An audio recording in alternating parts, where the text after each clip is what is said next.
என் பொண்ணு பேசுனதெல்லாம் நீங்க மனசுல வச்சுக்காதீங்க. நான் எதையும் மனசுல வச்சுக்கல தாயி. ம், இருந்திருந்தா நான் ஏன் உங்களை என் வீட்டுக்கு வர சொல்ல போறேன்? பாட்டி ரொம்ப தேங்க்ஸ் பாட்டி. எதுக்காத்தா அதெல்லாம்? நீ இந்த வீட்டு மருமக.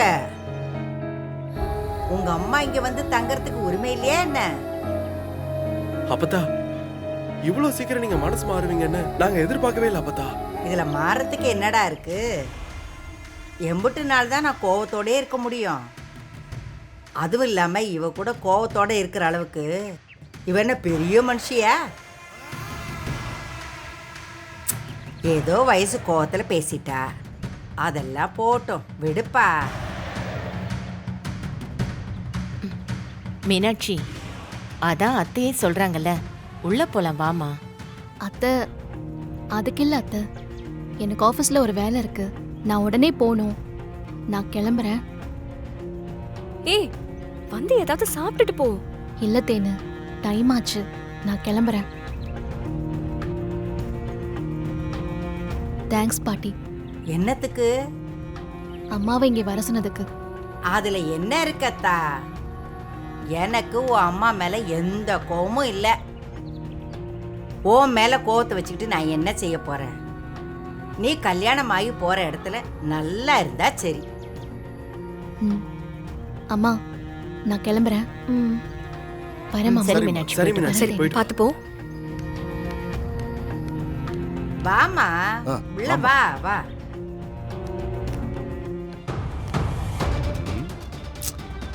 எப்படி இதெல்லாம்? என் 2 பொண்ணுங்களுக்கும் நல்ல மாப்பிள்ளைங்க தான் அமைஞ்சிருக்காங்க. அவங்க உண்மையிலேயே ரொம்ப கொடுத்து வச்சவங்க தான்.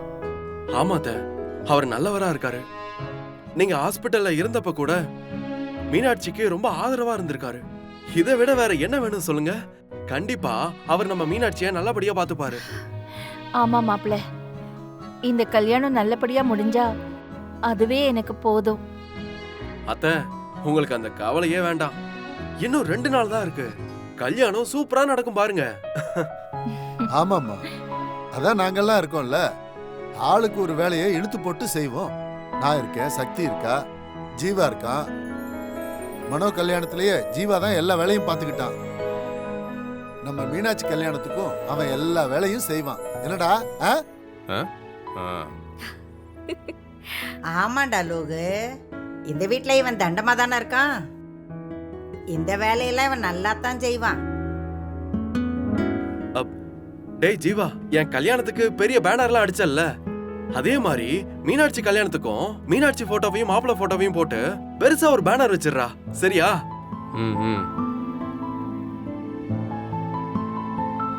ஏம்மா, நம்ம வீட்டில் இருந்தா பொண்ணு போக போகுது. அப்போ இங்கேயும் வாழை மரம் வச்சு தோரணம் கட்டி சீரியல் செட்டு டியூப் லைட்டு எல்லாம் போட்டுடலாம்ல? ஆமாண்டா, செய்யாம எப்படி? என்னென்ன இருக்கோ அது எல்லாத்தையும் பார்த்து செய்யுங்க. செலவுக்கு நானும் கொஞ்சம் காசு தரேன்.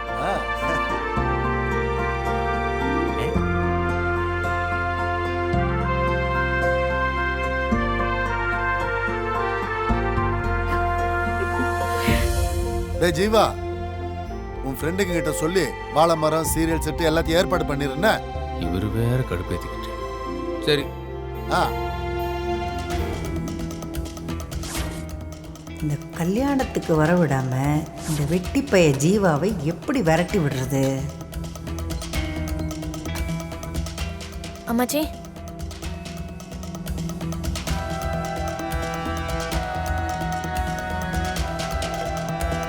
அம்மாச்சி, என்ன என்ன தூங்குற நேரத்துல எதையும் யோசிச்சுட்டு இருக்கீங்க? என்னாச்சு? எல்லாம் இந்த கல்யாணத்தை பத்தி தான் யோசிச்சுட்டு இருக்கேன். அட, இது என்ன நம்ம வீட்டு கல்யாணமா? இத பத்தி எதுக்கு இம்புட்டு பலமா யோசிச்சுட்டு இருக்கீங்க? யோசிக்காமலாம் இருக்க முடியாதுடி. அந்த ஜீவா பையன் இன்னும் அந்த மீனாட்சி நினைப்பிலே தான் இருக்கிறான்.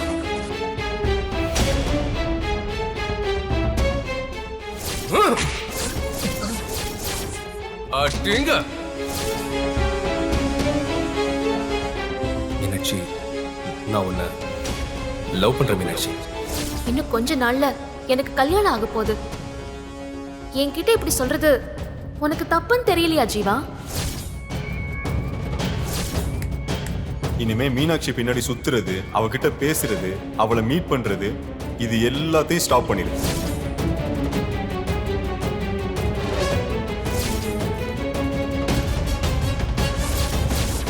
பை.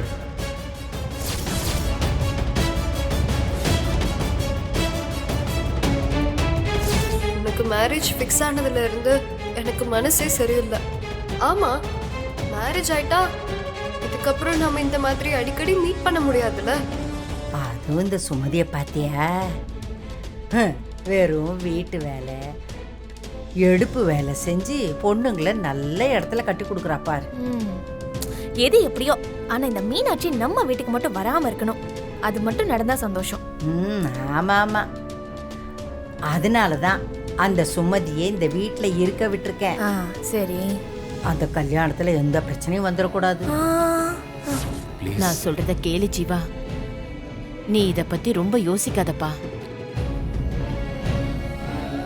நான் மீனாட்சியை லவ் பண்றதால இப்படி சொல்லல. நம்ம வீட்டுல கயல் இருக்கா, அவளை இப்படி ஒரு தப்பான பையனை கட்டி கொடுப்பியா? நீ சொல்றதெல்லாம் எனக்கு புரியுதுப்பா. ஆனா அந்த ஆதி எந்த இடத்துலயும் தப்பான ஒரு பையனா யாருக்குமே தெரியலையே. அந்த அளவுக்கு அவன் நடிக்கிறான்.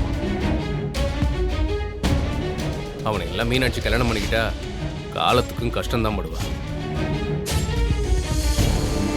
ஒருவேளை நீ அந்த பையனை பத்தி தப்பா நினைச்சிட்டு இருக்கலாம்ல. எப்படி சொல்லி உனக்கு புரிய வைக்கிறதுன்னு சத்தியமா எனக்கு தெரியவே இல்லம்மா. அந்த ஜீவா பையன் மேல எப்பவுமே ஒரு கண்ணு வச்சுக்க. அவனால இந்த கல்யாணம் நின்றுடக்கூடாது. சரி சரி, நான் அவனை வாட்ச் பண்றேன். இந்த கல்யாணம் நடந்தா நமக்கு 2 நல்லது நடக்கும். என்ன அது? அந்த மீனாட்சி இந்த வீட்டுக்குள்ள வரமாட்டா. அந்த ஆதி குடும்பத்தோட பழக்கம் நமக்கு இருந்தா பாண்டி தொழில் பண்ண தேவையான உதவியெல்லாம் நம்ம கேட்டு வாங்கிக்கலாம். ஆமா அம்மாச்சி, அதுதான் ரொம்ப முக்கியம். இப்படியே விட்டா அவர் எந்த வேலைக்கு போக மாட்டார். அப்புறம் அதனால தான் நான் சொல்லுதேன், இந்த கல்யாணம் நடந்தே ஆகணும். என்னால நடக்கிற இந்த அநியாயத்தை பார்த்துட்டு சும்மாலாம் இருக்க முடியாது. ஜீவா, நான் உன்னையும் என் தம்பி மாதிரி தான் பாக்குறேன். கூட இருந்து கொஞ்சம் இந்த கல்யாணத்துல நீ தான் பாத்துக்கணும்.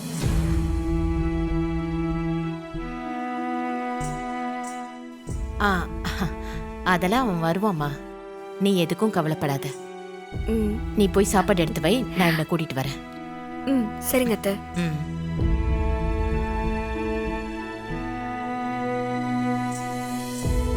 நீயே கேட்டல, மீனாட்சிக்கு கல்யாணம் நடக்க போற சந்தோஷத்துல இருக்காங்க. அந்த சந்தோஷம் போயிடக்கூடாதுன்னு தான்மா நான் இவ்வளவு போராடிக்கிட்டு இருக்கேன்.